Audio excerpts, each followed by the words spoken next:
हमारे महात्मा थे परमहंसी अंधार संस्कार करेंगे। वर्णन करने लगे नहीं हमारे घर में शरीर त्यागा तो हम अपनाएंगे। तो आज से 150-200 साल पुरानी बातें वहां जाते बताते हैं पुराने जो बुजुर्ग हैं।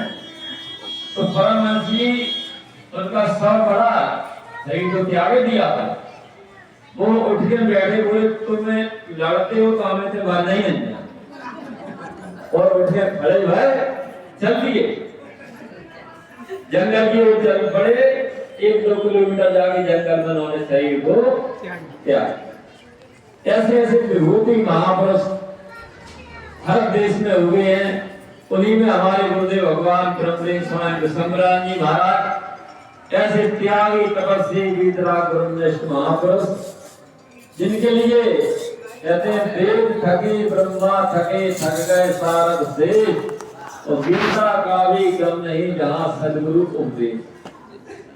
एक समय ईरान का बादशाह था सिकंदर, भारत को फतेह करने के लिए चला। तो मंत्री था सुग्रात।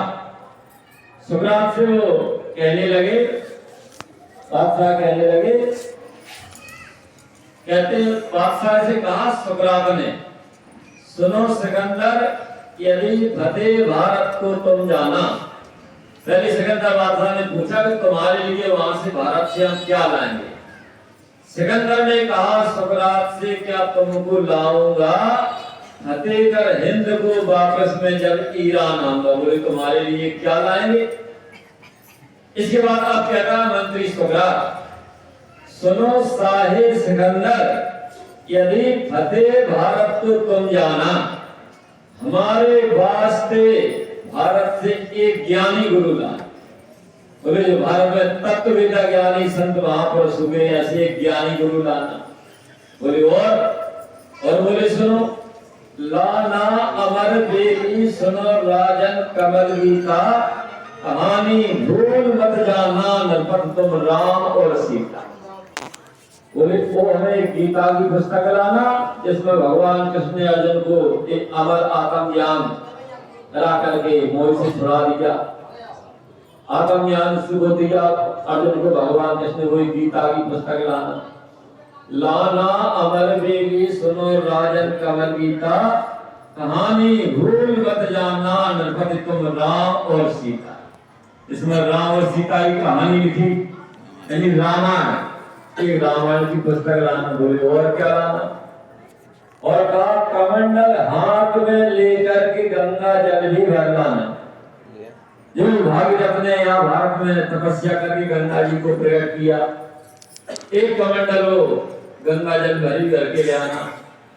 पीकर हम भी देखेंगे कैसा जल है मस्तान कैसे उसमें जल में गंगा जी की महिमा है। 12 साल तक आप शीशी भरे रखे रहो कीटाणु नहीं पड़ सकते। सादा जल रख दो अभी का साल में कीटाणु हो जाते।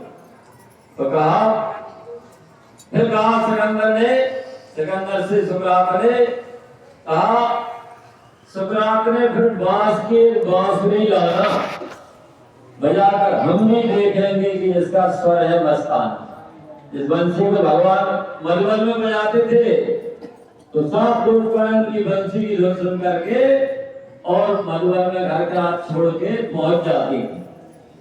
हाँ वही बंसी लाना